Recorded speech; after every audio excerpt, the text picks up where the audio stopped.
I heard the slap before I felt it. A sharp, humiliating crack that cut through the noise of the cafe. My cheek burned instantly, but what hurt more were the eyes, dozens of them, turning toward me. "Are you serious, Emily?" I whispered, holding my face as my vision blurred for a second. "You ruined my whole day," she snapped, her voice loud enough for the entire place to hear. I felt the heat rise in my stomach. "Can we talk outside? Please." "Not here." "No, we'll talk right here," she said, folding her arms. "Maybe then you'll learn to actually listen for once." People whispered. A couple laughed. Someone even muttered, "Damn." I swallowed hard. "Emily, why are you doing this?" She leaned closer, eyes blazing. "Because you always act so clueless. And I'm tired of it. I asked you a simple question," I said quietly. "You got upset because I asked if you were okay." "Oh, stop pretending," she snapped. "You always make everything about you." "I wasn't." "Save it." She grabbed her purse. "You already ruined my mood. I'm leaving." I reached out instinctively. "Emily, don't walk out like this. Let's just talk." "I didn't do anything." She jerked her arm away. "You never do anything. That's the problem." She stormed out, heels striking the floor like small explosions, and the door slammed behind her. I stood there frozen, hands still half raised, feeling like I was split open in front of strangers. Someone whispered, "Poor guy." Another said, "What did he do?" I lowered my hand and forced myself to sit, even though all I wanted was to disappear. A chair scraped beside me. "Bro, what happened?" "Jason. My best friend. Perfect timing. Too perfect." "I don't even know anymore," I muttered. He put a hand on my shoulder. "Man, she really slapped you hard. You okay?" I stared at him. Something in his voice felt off. Too soft, too calm. "You got here fast." "Yeah," he said quickly. "I was nearby." I raised an eyebrow. "Nearby?" He nodded. "Yeah. I heard yelling, saw you through the window. Thought you needed backup." I forced a smile, but my stomach twisted. "Thanks, I guess." "You shouldn't let her talk to you like that," he said. "She always snaps at you. It's not healthy." I sighed. "I'm trying, man. I keep thinking she's just stressed." Jason shook his head. "Dude, she treats you like crap. If she were my girlfriend." I cut him off. "She's not your girlfriend." He blinked, then laughed awkwardly. Yeah, I know. I'm just saying." I pushed myself up. "I need to go home. Want me to come with you?" "No," I said too fast. I need a minute." Jason raised both hands. "All right, bro. Just call me if you need anything." "Yeah, sure." I walked out without looking back. The cold air hit me as soon as I stepped outside. My cheek still stung. I touched it lightly and hissed. "God, what is happening?" I muttered. I started the slow walk home. Each step felt heavier. People passed me, unaware that my entire life had cracked open just 15 minutes ago.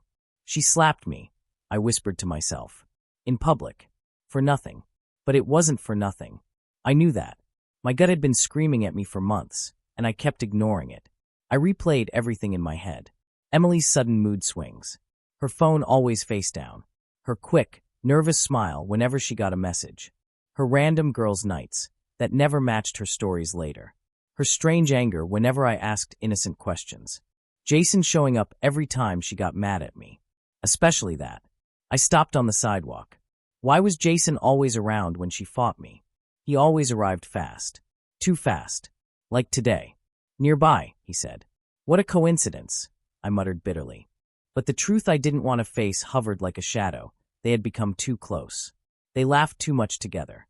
Shared looks I thought I imagined. Whispered when they thought I couldn't hear. Am I stupid? I asked myself.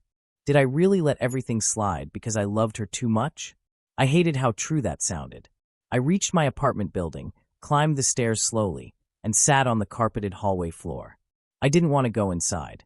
I didn't want to face the silence waiting for me. I rested my head back against the wall. Why did she lose it like that? What did I do? I closed my eyes. Her voice echoed in my head. You're boring. You don't listen. You ruin everything. None of it made sense. It sounded like excuses, cheap ones. She didn't slap me because I ruined her day, I whispered. She slapped me because she's hiding something. The thought hit me hard enough to make my chest tighten. What if she's cheating? My heart dropped. I shook my head. No, she wouldn't. But another voice answered back. Then why the lies? Why the distance? Why the rage? Why the slap? Why Jason? I rubbed my face, feeling small and sick. Everything inside me spiraled. Jason's face flashed in my mind again. The strange calm in his voice, the way he looked almost guilty when I questioned him. Nearby, I repeated slowly. My stomach twisted. Was he with her? A door down the hall opened, and Mark from 3B stepped out, noticing me. You good, man? Yeah, I lied. Just thinking. Looks serious. Yeah, it is. Mark nodded. Take care, dude. When he left, the hallway fell silent again. I finally pushed myself up, walked inside my apartment, and closed the door gently behind me. My phone buzzed once, Emily's name. I stared at the screen but didn't answer. I can't do this anymore, I said under my breath. My cheek throbbed softly. Her slap might have been loud, but the truth behind it was louder. And for the first time, I felt it clearly. Emily and Jason were too close, too familiar, too synchronized. Something was wrong. Very, very wrong. And my life had just started to crack open. I sat on the edge of my bed with my hands in my hair, replaying everything from the past few weeks. Emily wasn't always this cold. She used to smile when I walked into a room. Now she barely looked at me. I grabbed my phone and called her. Emily, can we talk? Please. Her voice came sharp. I'm busy. It'll only take a minute. She sighed loudly. What do you want now?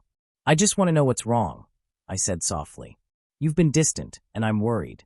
Nothing's wrong, she snapped. Stop overthinking everything. I'm not overthinking. I'm trying to understand. There you go again, she said. Always trying to dig for drama. I'm not digging, I whispered. I just want you to talk to me. God, you're so exhausting sometimes. Then she hung up. I stared at the phone, my chest tightening. Why are you so angry at me? A knock sounded on my door. When I opened it, Jason stood there, hands in his pockets, face too calm. Bro, you look like hell, he said. I didn't feel like pretending. She hung up on me again. Jason stepped inside. Dude, just give her space. She doesn't like feeling pressured. I'm not pressuring her, I said. I'm trying to talk to my girlfriend. He shrugged. Emily's complicated, man. Let her breathe. Something stung in the way he said her name. Too soft, too familiar. Why do you always defend her? I'm not defending her, he laughed nervously.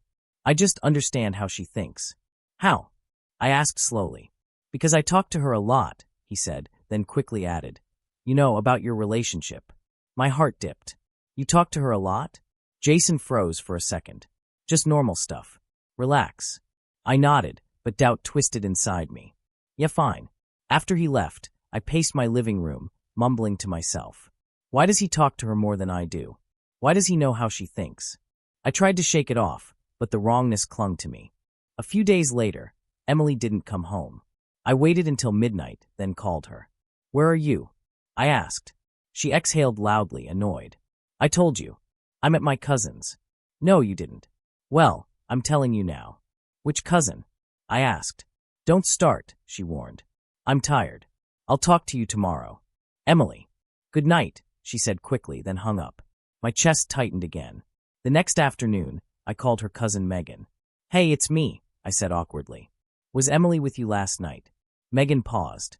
Last night? No. I haven't seen her in weeks. My stomach dropped. Are you sure? Positive.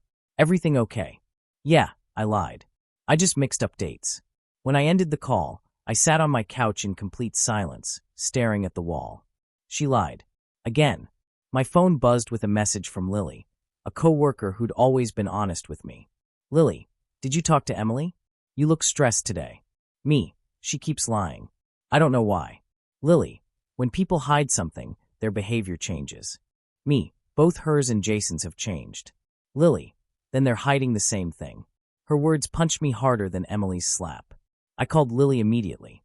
What do you mean by that? She answered softly. I've seen it before. When two people act strange at the same time, they're connected in whatever they're hiding. You think they're together? I whispered. I don't want to jump to conclusions, she said gently. But trust your gut. My gut hurts, I muttered. That's because it already knows. I swallowed hard. Lily, I love her. I know, she said. But love doesn't make someone loyal. I didn't know what to say. She continued. Just don't ignore the signs. Prepare yourself. Prepare myself for what? I asked. For the answer you don't want, she whispered. I closed my eyes, feeling the weight of her words sink in. I'm scared. I know, she said softly. But you deserve the truth, even if it hurts. When the call ended, I sat alone, hands trembling. I didn't want to believe any of it. Emily had flaws. Everyone does. But she wasn't cruel. At least, that's what I kept telling myself. But her lies were becoming too many. Late that evening, I tried calling her again. Emily, can you please come home? We need to talk. I'm at work, she said quickly. It's almost 10 p.m. Yeah, overtime, she replied. Stop asking stupid questions. I'm not. Goodbye. The line went dead. I dropped the phone onto the couch. Why are you doing this to me? I stared at the ceiling. Every memory, every smile, every hug, felt like it was being rewritten with new meaning. All the times Jason popped up when she was upset. All the times she blamed me for things that didn't make sense. What if I'm already the last to know? I whispered. My phone buzzed again, this time with a hidden number. The message read, check your girlfriend's hotel receipts. My breath caught. What hotel receipts? Another message came instantly. You deserve the truth. My heart pounded so hard I felt dizzy. No, I whispered. No, please no. But deep inside, I already knew. The cracks in the glass weren't cracks anymore. They were breaking lines. About to shatter. I stared at the anonymous message for a long time before finally whispering. Hotel receipts. Why would she even be at a hotel? My chest tightened. I grabbed my keys and walked out the door without thinking. The closer I got to the hotel, the louder my heartbeat became. When I stepped into the lobby, the warm lighting felt painfully bright. I approached the front desk. Hi, I'm looking for information about a guest. The receptionist smiled politely. Of course. Name, please. Emily Carter, I said. I'm her fiancé. The word tasted bitter, but I forced it out. Let me check, she said, typing quickly.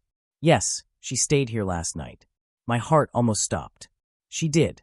Yes. Checked in at 9:47 p.m., checked out early this morning. I swallowed hard. Was she alone? Oh, the receptionist said lightly. No, she had a man with her. The floor beneath me tilted. A man? I whispered. Yes, she said casually. They looked close. He signed in as her guest. I felt my hands shaking. Can you describe him? She tilted her head thoughtfully. Tall, brown hair, fit, maybe around your age. He had a tattoo on his left forearm. My stomach dropped. A tattoo? I choked out. Yes. It looked like a wolf or something. Jason. Jason had a wolf tattoo. He showed me years ago.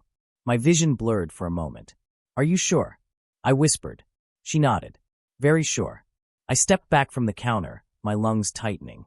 Thank you, I managed to say before turning away. As I pushed through the doors and stepped outside, the air felt too thin.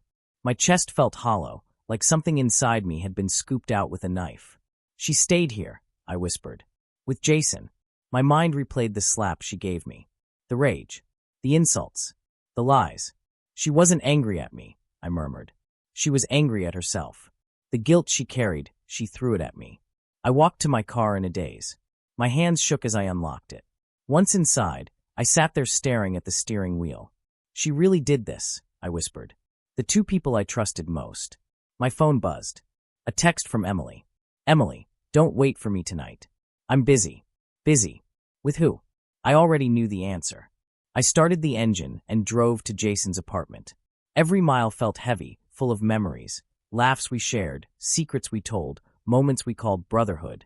When I reached the building, I slammed my door shut and marched upstairs. I banged on his door. Jason, open the door. Silence. I banged again. Jason. Still nothing. Behind me, a voice said, he's not home. I turned to see his neighbor, Mr. Turner, leaning against his doorframe. Do you know where he is? I asked. No idea, he said casually. But he's been having company a lot lately. Company? I asked slowly. Who? Mr. Turner raised his eyebrows. A blonde woman. Comes late at night, leaves early morning. Thought she was his girlfriend. My breath caught. Blonde? Yeah, he said. Real pretty. I felt a sharp pain in my chest. Emily has blonde hair. Oh, he said, realizing something. Damn. I didn't mean to. No, it's okay, I said, voice cracking. Thank you. Have a good night. I walked down the hallway slowly. My legs felt weak, like they might give out at any second. When I reached my car again, I leaned against it, gripping the roof tightly. So that's it, I whispered. It wasn't me imagining things. It wasn't stress. It wasn't bad timing. It was betrayal. Real, ugly, deliberate betrayal. Not from strangers, but from my girlfriend and my best friend. I got into the car and drove home without seeing the road clearly. My eyes burned, and the lights around me blurred.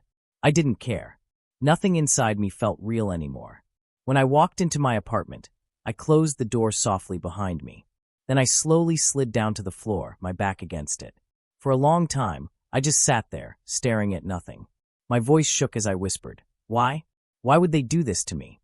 My throat tightened painfully, and I covered my face with my hands. The tears came before I could stop them. I hadn't cried in years, not since my father died. But this broke me. They were the two people I loved most, I whispered between breaths. The two people I trusted most. I thought about Jason's calm voice, his fake concern, his lies. I thought about Emily's anger, her coldness, her slap. Everything makes sense now, I said shakily. The distance, the lies, the rage, the way she treated me. It was all guilt. Guilt she couldn't carry. So she threw it at me. I wiped my face, but more tears spilled. My chest felt so tight I could hardly breathe. I whispered the truth out loud, so I couldn't avoid it anymore. They really did this to me. The room stayed silent, but the words echoed, over and over, like they were carving themselves into me. I paced my living room for almost an hour before finally calling Emily. My hands shook the whole time the phone rang. She picked up with a sharp voice. "What now?" "We need to talk," I said. "Tonight." "I'm tired," she said. "Can it wait?" "No," I said firmly. "Come over. Please." A long, irritated sigh came from her. "Fine. I'm on my way." When she arrived, she slammed the door behind her. "What's your problem? Why are you acting weird?" I took a deep breath. "Sit down. I want to ask you something." "No," she snapped. "Just say it." "Emily, were you at the Lakeside Hotel last night?" Her eyes widened for a split second before she forced herself to look annoyed. "What? No. Why would I be?" "I went there," I said steadily. "I asked the receptionist." "You what?" Her voice cracked. "Why would you do that?" "She told me you checked in at 9:47 p.m. She said you weren't alone." "That woman is lying," Emily shouted. "Why would you believe some random stranger over me?" "Because she described the man you were with," I whispered. "Tall, brown hair, tattoo on his left forearm." Emily froze. Her lips trembled. She stepped back like the air had suddenly become too heavy for her to breathe. I asked quietly, "Was it Jason?" Her voice broke. No. Why would you think?" "You were with him," I said. "Just tell me the truth." She shook her head violently. "Stop it. You're twisting everything. You're losing your mind." "Emily," I said softly, "don't lie to me anymore." Her shoulders fell.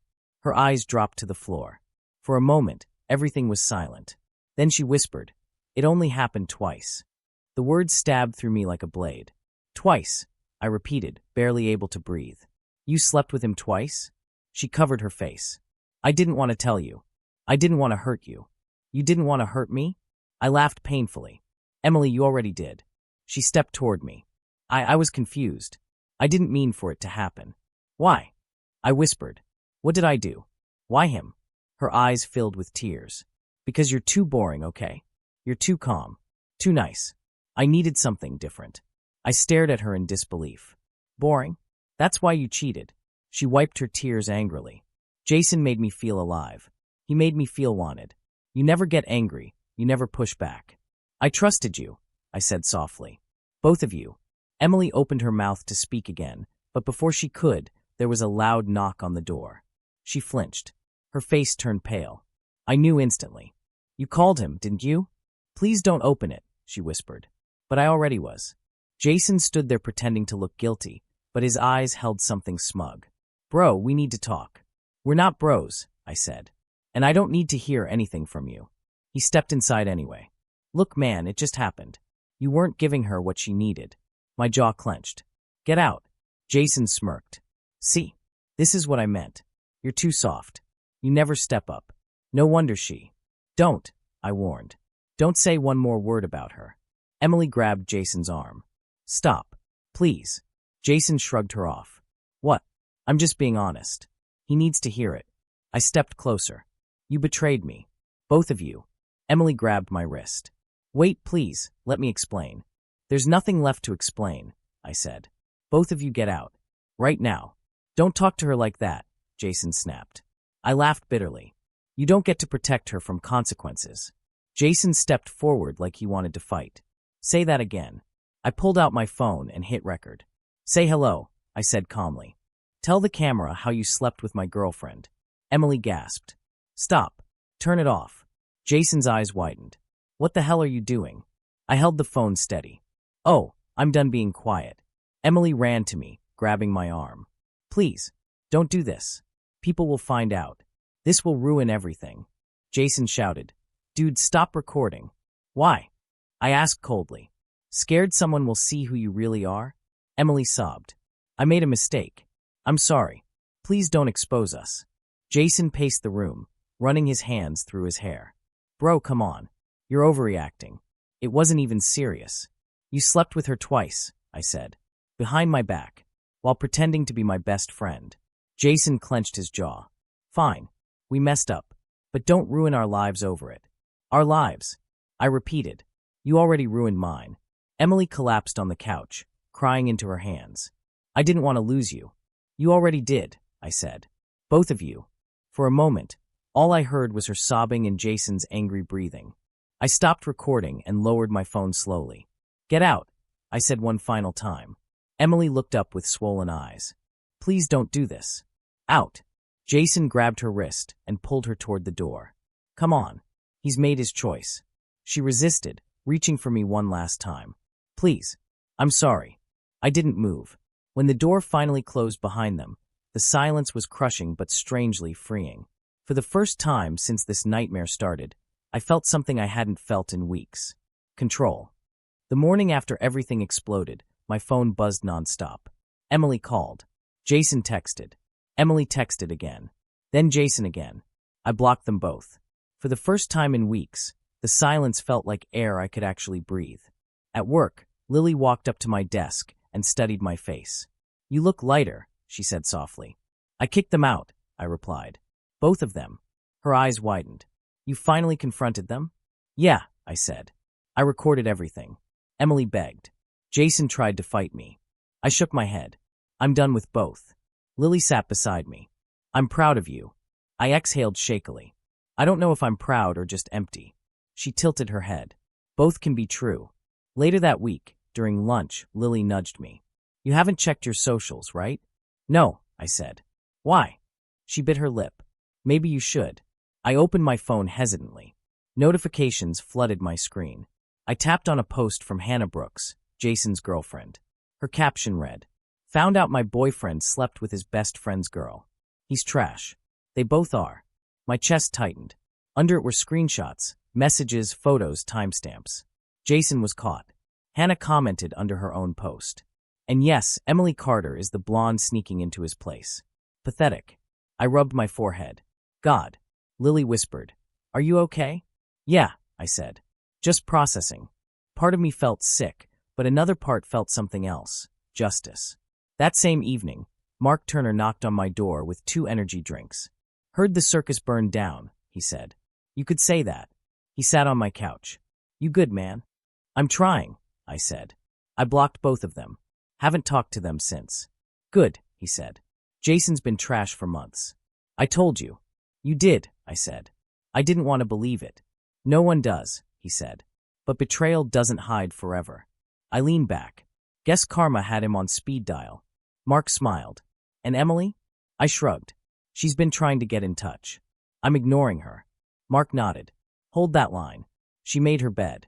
The next few days, everything spiraled for them. At work, Lily whispered to me. Did you hear? About what? Emily's boss found out she kept sneaking out during shifts. She lowered her voice. Apparently, she saw her on security cameras meeting Jason in the parking lot. I blinked. You're kidding. Nope. She's suspended. People are talking. I didn't know what to say. A small, guilty part inside me whispered, good. Lily touched my arm. Hey, you deserve peace. Don't feel bad about karma. I don't feel bad, I admitted. I feel done. She smiled gently. That's growth. I started changing my routines. I hit the gym every morning, lifting until my muscles burned. The physical pain felt cleaner than the emotional kind. Mark joined me sometimes, teasing me whenever I struggled. Come on, he'd say. If you can survive Emily and Jason, you can survive leg day. I'd laugh, really laugh, for the first time in months. At work, Lily and I began talking more. About life. About healing. She listened without judgment. You're stronger than you think, she told me once. Maybe, I said. Or maybe I was forced to be. That's still strength. Slowly, I started feeling like myself again. One afternoon, my phone buzzed. A message from an unknown number. It's Emily. Please answer. Please. I deleted it without replying. Another came the next day. I'm sorry. I need to talk to you. Please. I'm falling apart. Deleted. Then a third. Everyone hates me. Jason won't talk to me. I have no one left. Please. I need you. I ignored it. She didn't need me. She needed someone to clean up after the life she broke. A week passed before I heard anything else. It was nearly 11 p.m. when I walked into my apartment after gym. As I locked the door behind me, something moved in the corner of my vision. Someone was sitting on the floor in the hallway. Emily. Her knees pulled to her chest, mascara streaked down her cheeks, hair tangled, hands shaking violently. She looked up at me with broken eyes. Please. I needed to see you. I flinched. Emily, go home. I don't have one, she whispered. My parents kicked me out. Jason blocked me. Everyone at work hates me. That's not my problem anymore, I said. She slowly stood, stumbling slightly. Please, you're the only one who ever loved me. Please don't leave me alone. I stared at her, feeling the weight of everything she had done, everything she had burned. And for once, I didn't feel weak, or angry, or confused. Just done. Her voice cracked as she whispered again. You were the only one who ever loved me. I didn't answer. Not yet. But her words echoed through the hallway, like the final spark of a fire that was already dead. Emily stood in the hallway like a ghost, broken, trembling, barely recognizable. I opened my door only halfway. She whispered, Please, can I come in? I hesitated before nodding once. 5 minutes. She stepped inside slowly, looking around like the walls might collapse. I don't know where else to go. I crossed my arms. Say what you came to say. Her lips trembled. I'm sorry. I'm so sorry for everything. I didn't speak. She took a shaky breath. Jason used me. He made me believe you didn't love me. He twisted things. I was stupid. I made a mistake. I shook my head. A mistake is spilling coffee. You broke trust. Twice. I know. She wiped her cheeks. But I can fix this. We can fix this. Please, just talk to me. There's nothing left to fix, I said quietly. She reached out and grabbed my hand like she used to. I still love you. I pulled my hand away instantly. Don't. You don't get to say that now. She flinched. I'm telling the truth. If you loved me, I said, you wouldn't have lied. You wouldn't have slept with him. You wouldn't have slapped me in public because you felt guilty. Her eyes widened. I slapped you because I felt trapped. I was scared you'd find out. I hated myself every time I looked at you. That's not an excuse, I said. You hurt me to protect your secret. She broke down, falling to her knees. I know, and I regret it every second. I closed my eyes for a moment, letting the weight of her words settle. Do you have any idea what the last few weeks were like for me? She shook her head silently. I couldn't sleep, I said. I questioned everything. I thought I was losing my mind. I thought something was wrong with me. She cried harder. I never meant to do that to you. Yes, you did, I said firmly. Every time you lied. Every time you blamed me. Every time you ran to Jason instead of talking to me. You chose this. She looked up desperately. Then let me choose you now. I stared at her, the girl I once loved with everything in me. The girl I planned a future with. The girl whose smile used to light me up. Now all I felt was sadness. I'm done living in the ruins you created, I said softly. She froze. I don't hate you, I said. But I don't trust you. And I can't love you again. Not the way you want. She covered her mouth as another sob broke out. Please don't say that. It's the truth, I whispered. For a long moment, she stayed on the floor, crying into her hands. Then slowly, painfully, she stood. Her voice was barely a breath. I understand. She walked to the door, paused, and whispered, I really did love you in my own stupid way. I nodded once. Goodbye, Emily. She opened the door and stepped into the hallway. The moment the door closed behind her, the air felt clearer. I exhaled deeply, leaning against the wall. My phone buzzed. A message from Jason. Of course. Jason, dude, thanks a lot. You took Emily away from me. You always needed to ruin things for everyone. I stared at the screen, stunned. He actually believes that. Another message came. Jason, you never deserved her anyway. I laughed bitterly. He never cared about her. Not once. I blocked him without replying. For the first time in weeks, a strange calm settled in my chest. Not happiness. Not joy. Just peace. I looked around my apartment. Quiet, steady, whole. No shouting. No lies. No chaos. I whispered to myself, some endings are blessings. And for the first time, I finally believed it. The morning after Emily left for the last time, I sat at my table staring at a blank page in a journal Lily had given me. She'd said, write what hurts, then write what heals. So I tried. I wrote, I survived.